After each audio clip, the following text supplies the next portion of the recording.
Welcome to another edition of the NCBI Podcast. I'm June Tinsley, Head of Communications and Advocacy with NCBI. And today I have the pleasure of having a chat with Claire Shorten from County Dublin. So thank you very much, Claire, for having a chat with me. Welcome Thanks, aboard. June.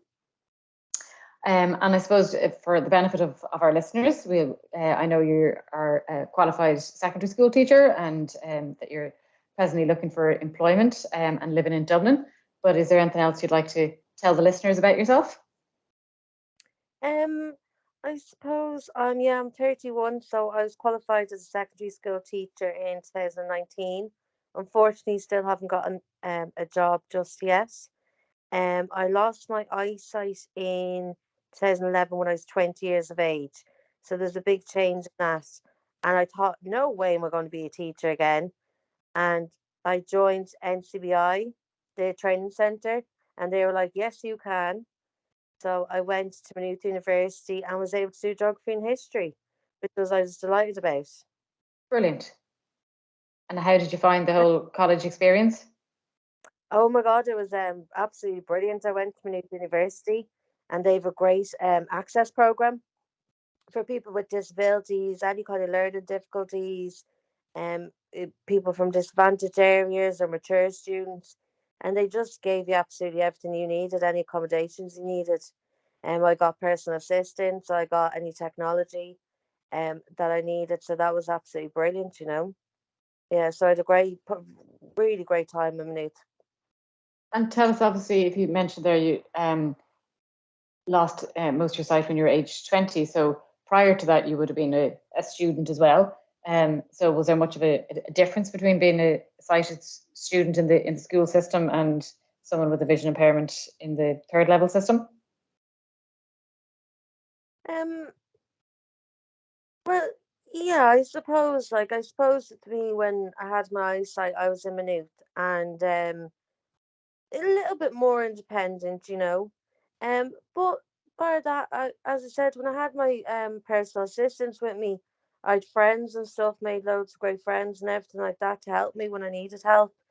Other than that, like when it came to doing the college work, you know, I had JAWS, the screen reader on my laptop. But the PA would be my note taker for my lectures. Yes. The lecturers, all of them were actually just absolutely brilliant. And we had like, you know, meetings every so often just to make sure that I was getting on okay, that their material or whatnot was accessible. And for exams, then I had my own room with an invigilator, and which I would have not done before. So before, when I had my eyesight, you'd be in these big, massive rooms for doing exams, and you're looking at everyone. They're writing way more than you are, and you're like, what? And when you're in your own room, it's absolutely brilliant. You Yeah. have the peace and quiet, and you're not as so. There's actually some positives to being um um a blind person or person with a disability in college as well. Um, so yeah, I don't think so. I think everything went quite well. Do you know what I mean? There was no kind of delays or kickbacks or anything like that. You know, knockbacks from being a blind person. I think maybe the social life at the start, because obviously college is as much the social life is as much important. You know, the first couple of weeks before you do kind of make new friends and meet Yeah. people, it's hard to kind of, you know, go independently and stuff at night time and whatnot. But eventually that was very quickly overcome, you know. Yeah. And it tells us about your work experience, because obviously that's a core component of teacher training. Um, did you thrive in that environment, and did you feel that this is definitely what I want to do? Absolutely. I've wanted to be it originally. I remember in fifth year I wanted to be an architect or a civil engineer. But my mum was talking to me and we started talking more about it. And I realised I was actually naturally meant to be a teacher because I was always loved school and loved helping people with homework or studying, anything like that. I was just a natural thing for me, you know. So when I first lost my eyesight, I thought, well, there goes teaching. Then the guys in the training centre gave me hope again.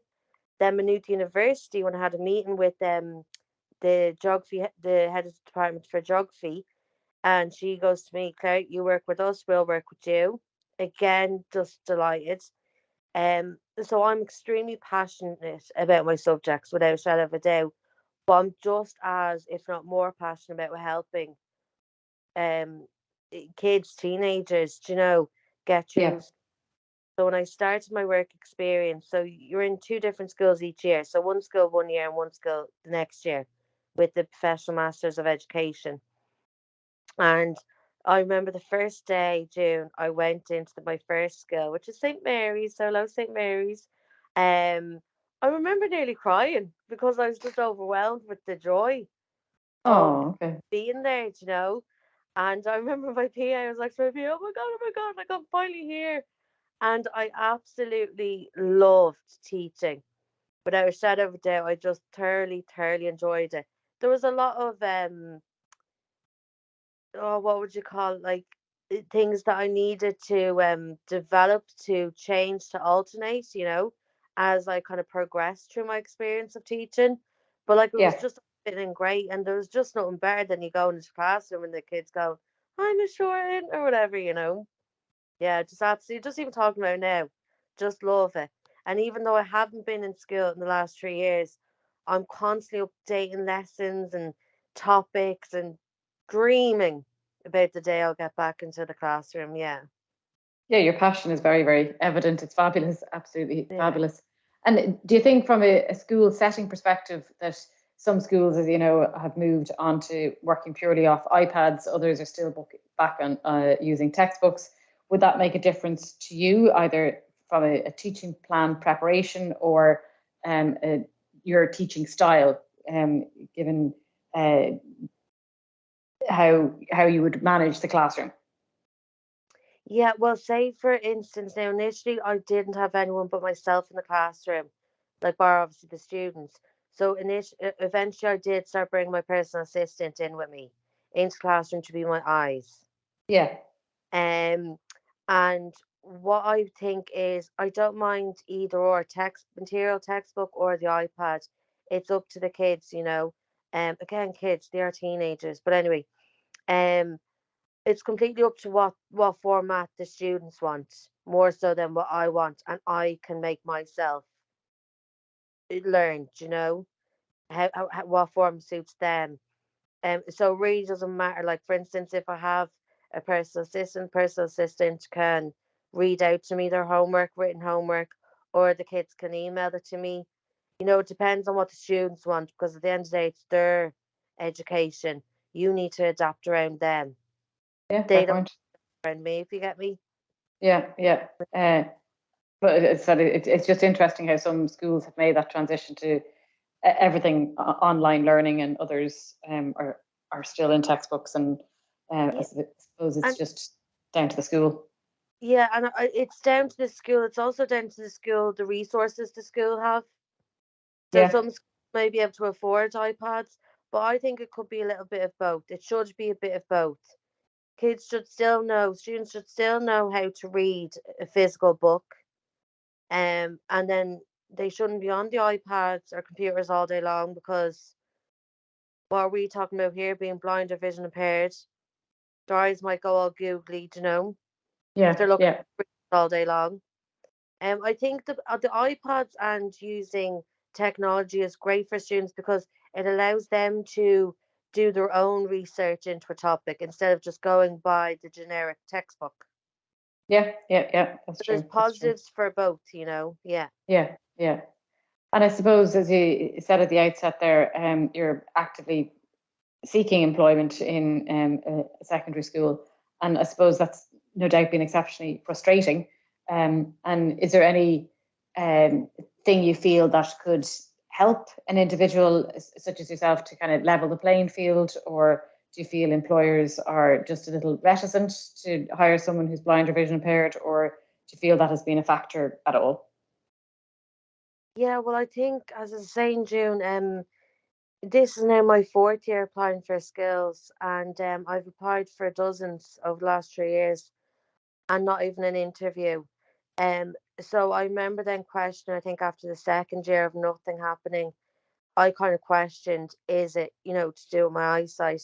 So it could just be that employers in general, need to be a lot more aware of Yeah, people with disabilities, that, they shouldn't just see blind, or they shouldn't see wheelchair user, or whatever the disability is. They should be seeing what I offer. Not They shouldn't be seeing my disability. They should be seeing my abilities more.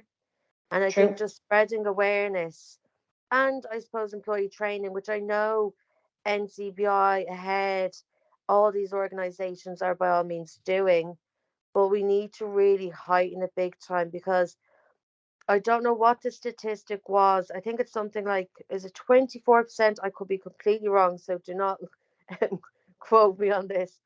Something like 24% of um, blind and vision impaired people at the moment are working Yeah, out you're of dead right. people that could be working. Yeah, exactly, Want to work. exactly. And that's because first of all, we don't have the supports there, we don't have the services there, and then just the awareness is not there. Employers can easily see on a CV, if I mention NCBI, or, oh, I'm, um, say for instance, teaching, I'd always mention that I promote diversity and equality, which a lot of Yeah, secondary schools and primary schools are doing at the moment, because I personally myself am vision impaired and notice them challenges. They're then seeing vision impaired, potentially seeing vision impaired, and scratching that off, without giving me a chance to show them how awesome what I you am. can. Yeah, exactly. And as you say, what skills you can offer, and what um, inclusiveness you can bring to the classroom. And I suppose even by having individuals who are blind or vision impaired as teachers, it just helps the next generation debunk some perceptions they may have. And it's just, I'm just conscious, I was chatting to other people, like an individual who's vision impaired and a very successful chef. And Mm, again, his employer would have been a bit hesitant, kind of thinking, oh, don't know if we can have a chef who's vision impaired. But purely through, similar to yourself, absolute perseverance, got there in the end, with an employer who was able to see potential and see the benefit of it. yeah, yeah. Because even like for myself, like there's perseverance, and then there's, you can really do as what you think you're doing as much as you can. And then you just get, as I said to you earlier, you just keep on hitting brick walls, and that can be very deflating. So it is great to have perseverance and keep on plodding on, but how much should you have to plod on before, Yeah, your confidence doesn't completely be, hit rock bottom. Yeah, yeah, rock bottom, exactly. I felt that a few times. I haven't hit rock bottom, but because I'm that kind of person that I will get down and a bit frustrated, and I'll take 10 minutes, and then I just say, right, get on and do something else, for a little while, and take breaks. But, there is the idea of perseverance, and everyone should have perseverance in general. And when if they really want something, they should go and get it. But I think just we need to be opening them doors a lot wider than they are. And, when you're sending in, for instance, obviously CVs and applications, that's just a piece of paper at the end of the day. They're not really seeing who you are. They're judging you on what you've written down.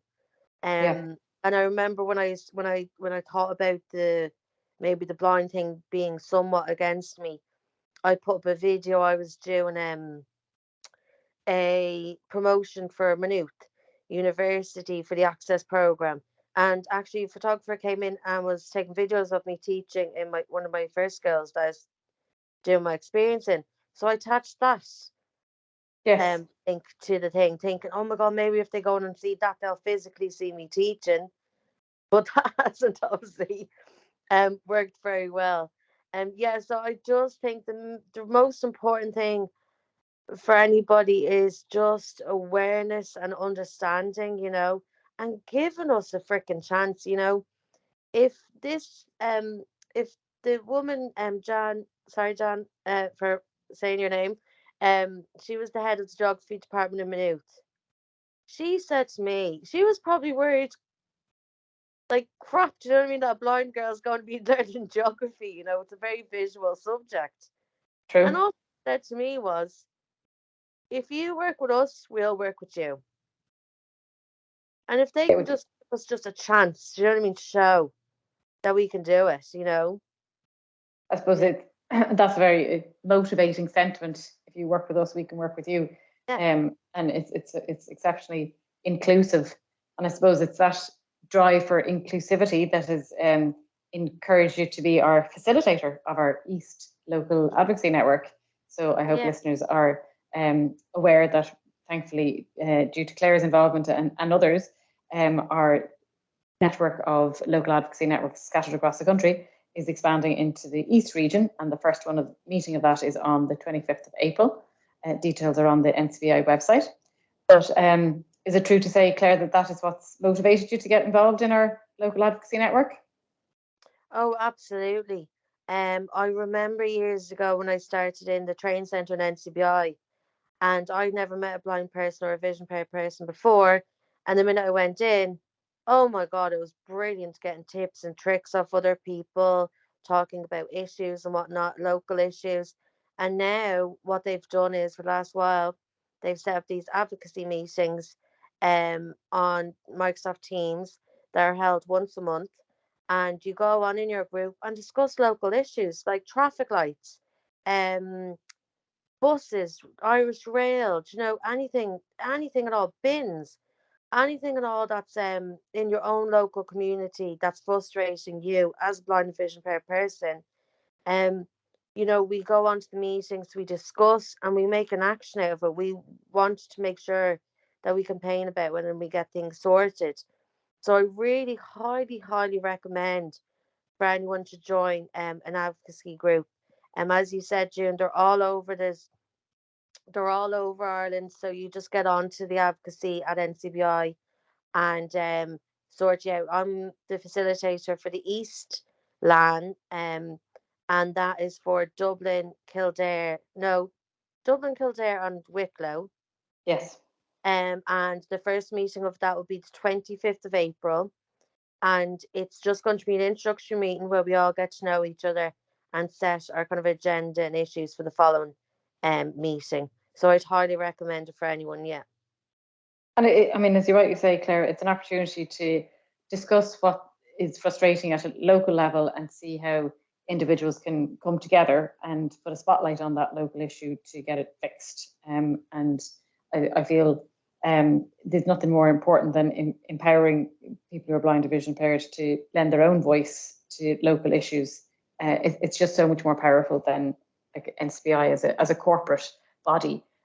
It's just so important that individuals can champion local issues. Naturally, the advocacy team here in NCBI are more than available to support and encourage and offer any upskilling or training required so that individuals can be armed with all the tools they need to make change happen. But I do think it's really important to identify the local issues and how you want to change them. Yeah.